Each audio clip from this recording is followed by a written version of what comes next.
Republicans in both houses of Congress sent to President Obama's desk a repeal bill, a bill that repealed about 2/3 of Obamacare. We promised that if given the chance to control the House and the Senate and the White House, Republicans would pass something at least that aggressive, adding in more of Obamacare's costly regulations. That's exactly what we should be doing, and that's what I would certainly vote for. All right, Brad Blakeman had an interesting thing. Donald Trump out on the stump, and beautiful to see him there. That's where Trump, connects with people. It's just, it's something magical, connects with people that love him. Trump obviously likes to be there, but talks from the heart, not on the teleprompter, and just kind of re-solidifying why it is that we actually voted for him. But this is Brad Blakeman with a little of that. There's no doubt about it. And presidents love to do that because they feel the energy of the election. And not only does it give them warm feelings of the election, but it also energizes them to come back to Washington and get to work. We have to remember that policies in America may be made on Pennsylvania Avenue in Washington, but they're actually sold on Main Street. And the president needs to get out more with themed message weeks to advance his legislation to the very people who are going to be affected by it. But is the media missing out on this whole thing? Well, he needs to hit the road. He needs to advance policy. There are big ticket items that are hanging out there, promises that were made not only by Donald Trump, but Republicans on health care, on infrastructure, on taxes that have to be done. The sand is going through the hourglass in 2017 when we have control of both majorities. If we don't get points on the board, and we know midterms are not historically favorable to the party in power, we've got an uphill battle. But I have to differ with my friend David Goodfriend in the sense that Donald Trump has had a great start. We have a Supreme Court justice. We rolled back TPP. We challenged the world on climate change. We've rolled back regulations. We have the XL pipeline already underway. There are a lot of things Donald Trump has done, and 40 bills were signed by this president. But that doesn't make the news because the town is under siege by everything Russia. All right, John Thune obviously worked under George Bush, but talking a little about all of this here. Here's Thune. Right. We're officially on the bill. That was the vote yesterday. We now are on the bill. We're having the debate. The debate or the amendment process is now open. Both Democrats and Republicans are, open to offer any amendment that they want to offer to this bill, and it gives us a chance to get all the ideas into the mix and then see where we are at the end. We will vote, as you said, today on a repeal-only version amendment that was something that we voted on back in 2015, so we'll give our members an opportunity to go on the record on repealing the bill. All right, folks, I just wanted to give you a little flavor of what's going on here, but two things going on, Russia and healthcare. These are the two things that just seem to be going on and on and on. Little traction there, but, don't get too excited. We'll kind of see how things happen here to see if it actually gets pushed onto the floor. We're hopeful about this. Weekly Standard, Steve Hayes, he's the editor, and I like Steve Hayes. It's nice when you get some refreshing voices out there that, can bring a little clarity to him. I catch him on Fox and Friends is where I get him. And sometimes he's on actually with Bill Hemmer. Yeah, he's on Fox and Friends. Yeah. Okay. So anyways, should we hear from him, or we're just going to wait for that? Oh, we got too many other things going on here. Okay, so I'm paying attention here in my ear. Feds is arresting an IT staffer. Yeah, we got to push on here. Time goes so fast. And I know you appreciate, you just don't have the time to watch all these shows. We do. So we got the audio. We're able to play some of these snippets to be able to get some of their takes on it here. But really, ultimately speaking here, the investigation's going to go on.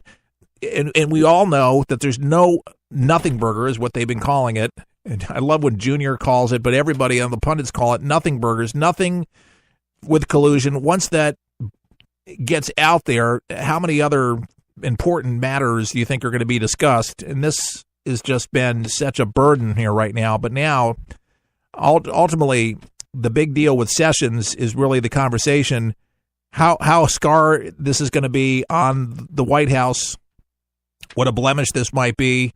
It seems like you beat up Sessions a little bit, and then it seems like we get a little traction out of him, and maybe he's not the fighter that we thought that he was, and this is with some of the commentators out there that have discussed some of this from D.C., that maybe he needed a little nudge, and maybe this is his style. Maybe this is how Trump works in his inner circle, where he cracks the whips, and sometimes people's management styles vary.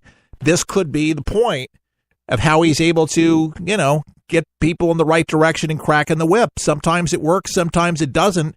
Apparently, Sessions unscathed about it. He didn't give his resignation. So the investigations with the Clintons, with the IT stuff going on, and more news about the feds arresting an IT staffer for Wasserman Shultz. And that's what the story we want to get to right now, is that a House IT staffer at the center of the congressional computer equipment scandal has been arrested by federal officials and charged with bank fraud. Now, this first broke this morning on Fox News Agency, and basically told the officers and agents from U.S. Capitol Police that the FBI and Customs and Border Protection were involved in this arrest of Arman Awan at Dulles International Airport. And Awan is 37 years old of Virginia, and he pleaded not guilty to one count of bank fraud during his arraignment in federal court in Washington, where he was released, but will have to wear a GPS monitor to abide by curfew.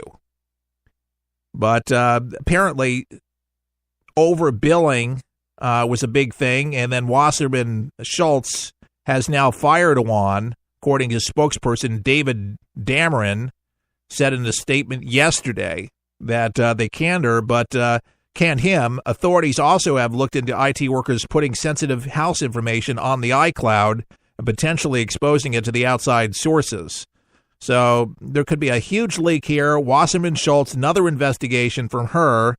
Wasserman Shultz to allow laptop scan after stonewalling. So they're going to be looking for information from her. As you know, Wasserman Shultz, she was the former Democratic National Committee chairwoman, and basically right now involved with an investigation, negotiating with Capitol Police for access to her laptop.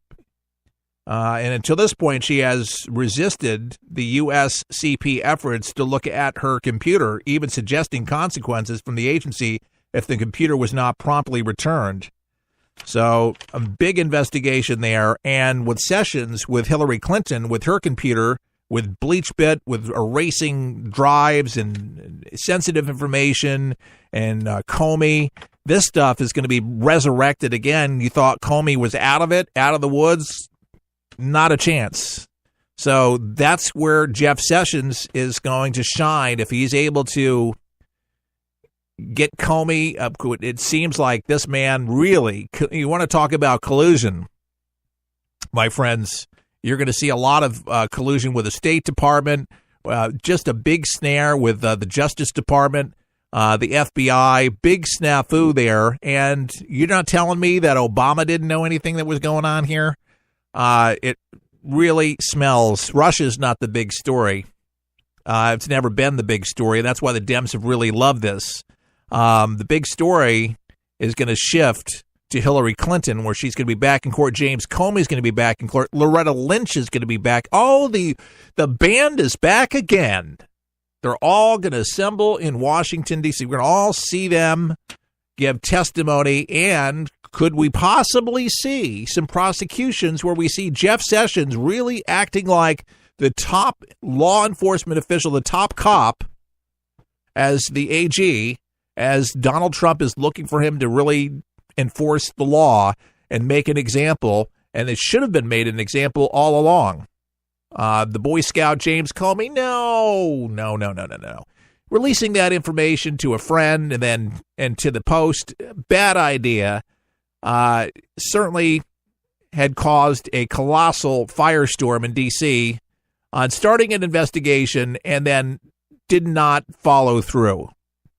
Interesting politics there, but I bet you he regrets now knowing what's going to take place. I think Sessions wants to keep his job, wants to be in there right now, and I think he's, again, just going to take care of business. That's what Trump wants. He's going to serve at the pleasure of the president. I don't think he wants to be canned. I think he's going to do what Trump asked him to do, is to investigate. And I would really hope, above anything else, it would not give me more greater joy and satisfaction to see Hillary Clinton wear a jumpsuit and end up in prison. That's exactly where she belongs. Bill Clinton deserves a jumpsuit too, but listen, Hillary Clinton, she's a dirty, dirty birdie. She has done some bad things to political opponents, to women that were abused by Bill Clinton, an abuse of power, got our diplomats killed in Benghazi, terrible Secretary of State, just a colossal failure as a politician altogether. But the lies and the deceit through the years have really worn on a lot of America, and has been affected greatly because of her. And we're so broke, coming out of the White House and spending money from foreign countries, bankrolling their Chappaqua house and their luxurious lifestyle, where they were literally dirt broke because of all the lawsuits that were filed against them. I wonder why. Don't feel sorry for Hillary Clinton. One of the biggest things, besides all the things that I had just mentioned, one of the biggest things I will never, ever, ever forgive Hillary Clinton nor Bill Clinton, because he knew about this. This came on White House stationery. It happened back in the 90s.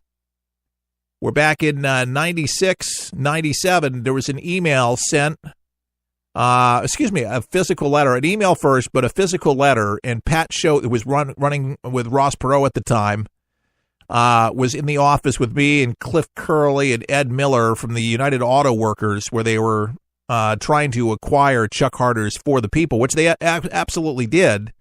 But with one caveat. Hillary Clinton wrote a letter asking that Chuck Harder, the conservative talk show host, be removed from the air immediately and replaced by a flaming liberal, Jim Hightower in Texas. Okay, Hightower. I mean, as leftist as you can come, Jim Hightower. But when I read the letter physically, I got sick. It was on White House stationery and signed Hillary Rodham Clinton. That's when she actually wanted to be referred to as Rodham. We call her Hillary Rotten Clinton here on For the People. But Chuck was taken off the air, one of the most listened to people on the planet then in talk radio, according to Talkers Magazine, one of the top 10, but arguably second or third to Rush Limbaugh back in the 90s in popularity. He had his own radio network. This is before Glenn Beck. This is before Dave Ramsey. I mean, Chuck was the consumer guru, but he started shifting into politics and had a hell of a following. And Hillary and Bill Clinton put an 18-year audit on Chuck Harder. A lot of people don't know the story, but an 18-year audit on him, and that's what really took the heart and soul out of Chuck. People said, what happened to Chuck? Well, that's what happened to him. I mean, if anything would stress somebody, an 18-year-long audit defamed him, robbed him of the microphone, took the microphone away from him. Hillary Clinton did that. Hillary Clinton did it. And you can read about the article. If you don't believe me, there's an article, just Google Chuck Harder /WorldNet Daily or Chuck Harder /silenced. And you read the WorldNet Daily story about what happened to Chuck. I was part of all of this. I was there. My dad was the president of the network then, of PNI, the People's Network Incorporated. And then Chuck Harder's For the People, which I host now. Chuck in retirement in a nursing home. But that's the story. And I'm sorry, in my heart of hearts, I've asked God to forgive them. But in my heart, it's just what they did to an individual and what they did to so many people that disagreed with them. I mean, we talk about Kim Jong-un or Un, what he does to his people. I don't see really any difference between what Hillary Clinton and Bill Clinton did with people that besides, ultimately trying to kill, which he had death threats very frequently, and weird occurrences where he actually had to barricade himself in his place. It's interesting that Glenn Beck actually is in Texas with a barricade around